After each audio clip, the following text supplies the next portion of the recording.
Chamado, chamada, vocação. Afinal de contas, qual é a diferença entre esses dois e o que é que Deus tem reservado para a sua vida, para todas as nossas vidas? É o que eu quero te ajudar a entender no vídeo de hoje em 4 etapas diferentes. Qual é a diferença entre chamado e vocação? A palavra de Deus, lá em 2 Timóteo, capítulo 1, versículo 9, vai dizer o seguinte: que nos salvou e nos chamou com santa vocação, não segundo as nossas próprias obras, mas conforme a sua própria determinação e graça, que nos foi dada em Cristo Jesus antes dos tempos eternos. E aí eu vou pular para o versículo 11, que vai dizer o seguinte: para o qual eu fui designado pregador, apóstolo e mestre. O escritor desse livro, apóstolo Paulo, continuava exortando a Timóteo em relação à manutenção dos seus dons ministeriais. Estes que ele havia recebido lá no livro de 1 Timóteo capítulo 4, quando foi feita a oração com imposição de mãos dos presbíteros, e que inclusive naquela época o apóstolo Paulo já tinha lhe dito que não negligenciasse tais dons.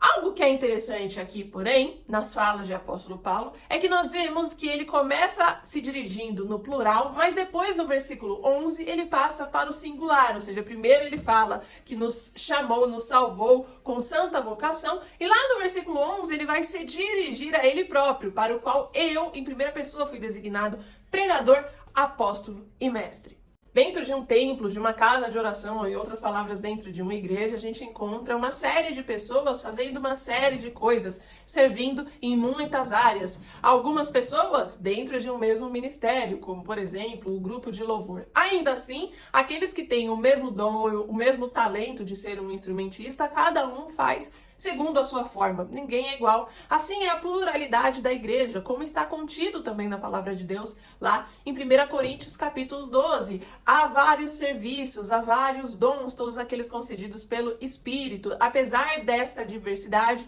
o Senhor é o mesmo, o Deus é o mesmo. O problema, e o que muitas vezes não fica claro para nós, é que apesar de ser o mesmo Deus, o mesmo Espírito, o mesmo Cristo, as pessoas não são a mesma. E alguns Deus designou para fazer umas coisas e outros outras coisas.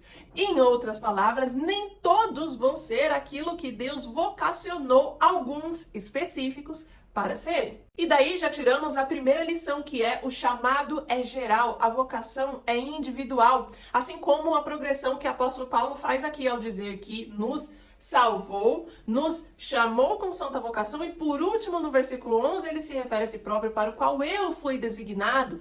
Da mesma maneira funciona conosco. Deus nos salvou. Salvação é o propósito de todos. Muitas vezes nós nos confundimos nessa caminhada de chamado, vocação e propósito, e tendemos inclusive a acreditar que cada um tem um propósito diferente. Não. O propósito de todos é a salvação, é os céus, é restabelecer a ligação de obra criada com o Criador, aquilo que foi rompido no Éden e para o qual o mundo agora se torna o palco desse conflito cósmico entre o bem e o mal. Estamos esperando novos céus e nova terra, novo reino e salvação.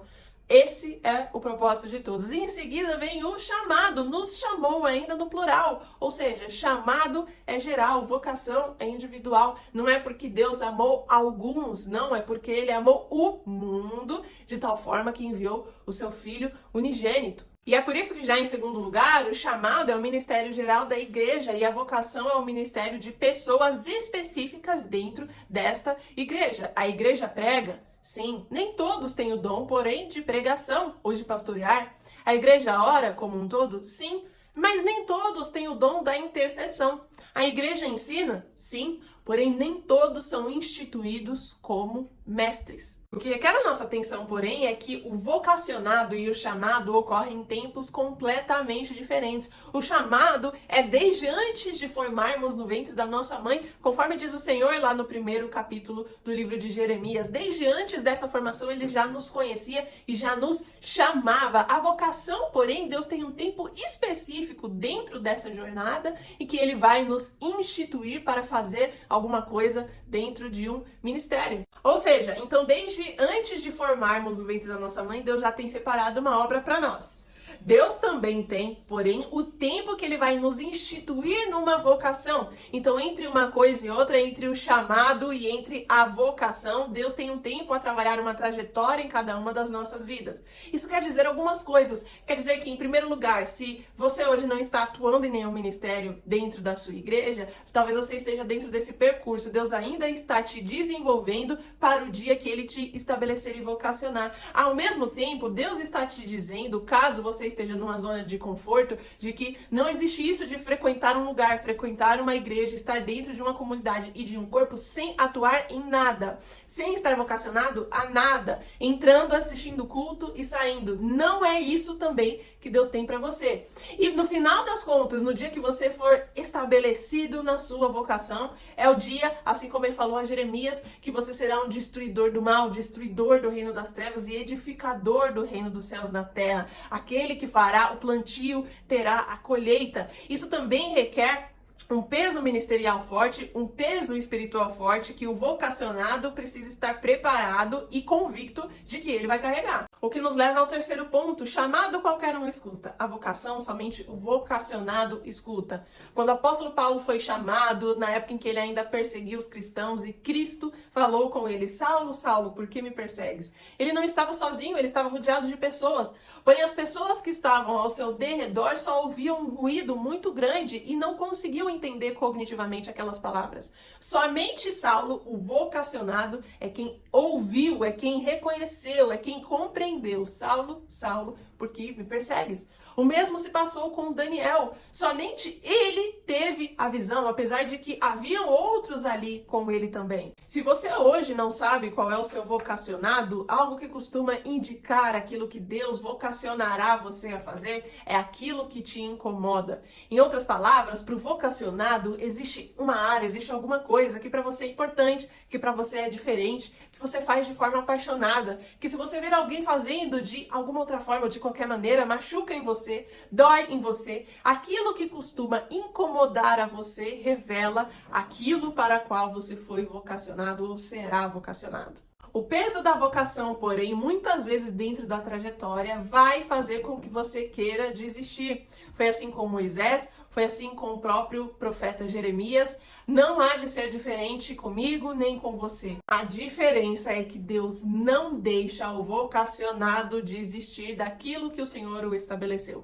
Por 2 vezes, Moisés pede a Deus para lhe tirar a vida durante a trajetória do êxodo do povo e da chegada até Canaã. Mas o Senhor em nenhuma delas permite. Primeiro Moisés fala para Deus, lá em Êxodo: risco meu nome no livro da vida, querendo dizer para Deus tirar a vida dele, não para lançá-lo no inferno, obviamente, porque ele já não aguentava mais. Depois, lá no livro de Números, Moisés vai dizer de novo: eu não sou mãe, eu não sou pai desse povo, eu não carreguei esse povo no meu ventre, dentre tantas coisas, e vai pedir de novo a Deus que o leve. Ou seja, pedir a Deus para tirar a sua própria vida demonstra o quão pesado era o vocacionado de Moisés, o quão pesado é um vocacionado. Deus, porém, nenhuma das vezes que Moisés reclamava a ele, aprovou ou admitiu aquilo que Moisés pedia. Não, Deus sempre vinha com uma solução, com uma estratégia. Deus dizia: só risco do livro da vida aquele que permanecer no pecado. Depois Deus o ajudou administrando, falou: coloque líderes, coloque anciãos, pessoas que vão interceder com o povo e eles se submetem a você.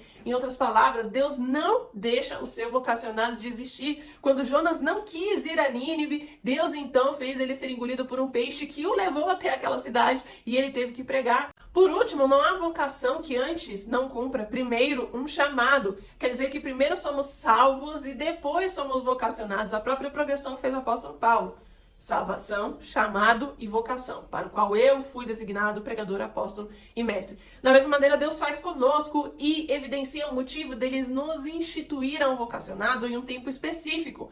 Porque antes ele precisa nos desenvolver com a bagagem, com espiritual, com dons, com tudo aquilo qual é necessário, prévio ao nosso vocacionado. Por isso é necessário muito cuidado antes de delegar, de colocar pessoas nas igrejas para atuar em algumas áreas, se elas são recentes na vida cristã, se elas recém aceitaram a Cristo, porque tudo indica que apesar da paixão e apesar do desejo e do engajamento em ajudar a servir, a pessoa ainda não tem bagagem o suficiente para aquilo. É por isso também que vemos muitas pessoas dando maus testemunhos e envergonhando aquilo que é o reino de Deus na terra, quando se olha para influenciadores, para artistas, para tantas pessoas que têm notoriedade, se dizem cristãos e têm práticas completamente opostas, porque não se pode vocacionar alguém que não esteja de fato salvo. Primeiro Deus chama porque é necessário ir a Ele antes de sair pregando. Primeiro Deus se encontrou com Moisés na sarça ardente antes dele dizer a Moisés para sair e libertar o povo. Primeiro Deus chama a Jeremias antes de estabelecê-lo como profeta, destruidor das nações. Primeiro Deus nos chama. Primeiro tem o vinde para depois existir o ide. Não tem como eu ajudar pessoas a saírem do caminho do inferno se eu mesmo estou indo para lá. Não há como eu ensinar a moralidade, bem e mal, as leis de Deus, se antes eu mesma ainda sou corrupta. Quem sabe você está pensando que não tem nada que possa agregar ao reino de Deus ou que não é bom o suficiente em alguma coisa, mas quero te recordar que o mérito humano não é a lente que Deus tem quando Ele nos escolhe, quando Ele nos designa.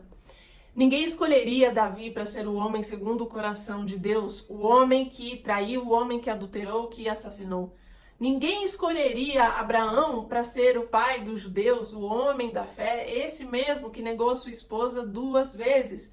Ninguém escolheria Pedro, aquele discípulo mais alvoroçado, mais ousado, cabeça quente, para ser aquele grande pregador que foi instituído no dia de Pentecostes. Mas Deus certamente tem uma vocação para você. Busque, ore. É através da oração que o dotado se comunica com o doador e se prepare para frutificar. Você quer?